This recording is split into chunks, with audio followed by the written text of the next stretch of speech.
മധുരമുള്ളൊരു കാര്യം പറയാം. കുറച്ച് മധുരക്കിഴങ്ങിൻ്റെ കാര്യം. നമ്മുടെ ഈ മധുരക്കിഴങ്ങുണ്ടല്ലോ, ഇന്ന് നമ്മൾ മാഞ്ച കൂട്ടത്തിൽ കുറച്ച് മധുരക്കിഴങ്ങുണ്ടായിരുന്നു. എനിക്ക് ഇടയ്ക്ക് മധുരക്കിഴങ്ങ് ഭയങ്കര ഇഷ്ടമായിരുന്നേ. പക്ഷേ പിന്നെ എനിക്ക് പൊതുവേ ചെറുകിഴങ്ങ് മാത്രമാണ് ഇഷ്ടം. അപ്പോൾ അങ്ങനെ ഈ മധുരക്കിഴങ്ങ് ഇന്ന് കണ്ടപ്പം ഭയങ്കര 2 തരത്തിലുള്ള മധുരക്കിഴങ്ങുണ്ടായിരുന്നു അവരുടെ കൂട്ടത്തിൽ. എന്ന് വെച്ച് കഴിഞ്ഞാൽ ഒന്ന് ഭയങ്കര നിറമുള്ള മധുരക്കിഴങ്ങും ഒന്ന് അത്ര നിറമില്ലാത്ത തൊലിയുള്ള മധുരക്കിഴങ്ങും. ഞാൻ 2 വാങ്ങിച്ചേ. എന്നിട്ട് നമ്മൾ 2 അവിച്ച് നോക്കിയേ. നിറമുള്ള മധുരക്കിഴങ്ങ് താണ്ട ഇങ്ങനെ നല്ല കടും നിറമായിട്ട് വന്നകത്ത് നല്ല മഞ്ഞ, ഭയങ്കര മഞ്ഞ കണ്ടോ, ഈ മഞ്ഞ. പക്ഷേ നിറമില്ലാത്തതിന് അധികം മഞ്ഞയില്ലാകട്ടെ. ആ നിറമുള്ളതിന് ഭയങ്കര കുറച്ച് 10 രൂപയും കൊണ്ട് കൂടുതലും, 10-20 രൂപ കൂടുതലും. ആ നിറമില്ലാത്തതിന് അത്ര എന്നുവെച്ചാൽ ഇതിന് നിറമുള്ളതിന് 80 രൂപയോ നിറമില്ലാത്തതിന് 50 രൂപയും അങ്ങനെ എങ്ങോട്ടായിരുന്നു. പക്ഷേ സൂപ്പറായിരുന്നു കേട്ടോ. ഞാൻ ഇങ്ങനെ വെന്ത് തീരണതിന് മുന്നേ, ആദ്യമേ ഇങ്ങനെ എടുക്കുന്നതിന് മുന്നേ ഞാൻ അതിൻ്റെ അകത്തുനിന്ന് 2 പീസ് ഇങ്ങനെ തൊലിയോടെ എടുത്ത് ഇട്ടുകൊണ്ട് വന്നേ. ചൂടായതുകൊണ്ട് ഭയങ്കര ചൂടായിട്ടിരിക്കുകയായിരുന്നു. പക്ഷേ ഈ മഞ്ഞ ഭയങ്കര ടേസ്റ്റായിരുന്നു. നല്ല കടുപ്പുള്ള തൊലിയുള്ളത് ഭയങ്കര ടേസ്റ്റായിരുന്നു.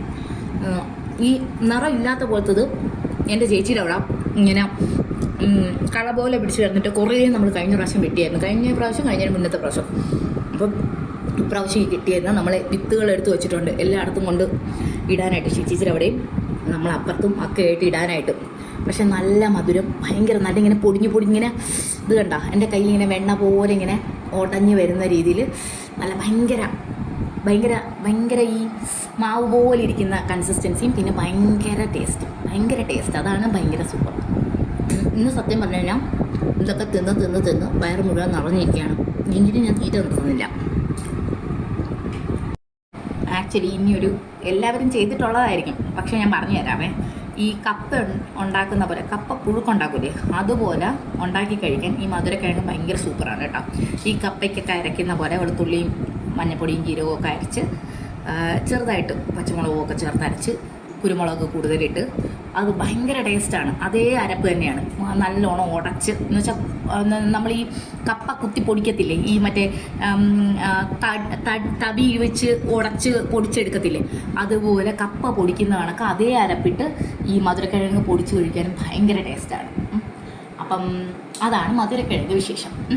അപ്പം ഇച്ചിരി മധുരമുള്ള വിശേഷമാണ്. എല്ലാവർക്കും മധുരക്കിഴങ്ങ് കിട്ടുന്ന സമയമാണിത്. എല്ലാവരും ഒരു പ്രാവശ്യമെങ്കിലും ഇപ്രാവശ്യത്തെ കാർത്തിക സീസൺ തീരുന്നതിന് മുന്നായിട്ട് വാങ്ങിച്ച് അവിച്ച് കഴിച്ച് നോക്കുക. അടിപൊളി ഐറ്റാണ്. ഇത് സൂപ്പറായിരുന്നു കേട്ടോ. ഈ മധുരക്കിഴങ്ങിൻ്റെ കാര്യം പറയണ്ട. എല്ലാവർക്കും ഇതേ സാധനം തന്നെ കിട്ടട്ടെ എന്ന് ഞാൻ ആശംസിക്കുന്നു. പക്ഷേ ഉറപ്പില്ല. അപ്പം അടിപൊളിയായിരുന്നു കേട്ടോ. മധുരക്കിഴങ്ങ് സൂപ്പറായിരുന്നു. ഒരു രക്ഷയില്ല. ഞാൻ കുറേ തിന്നു. അടിപൊളി.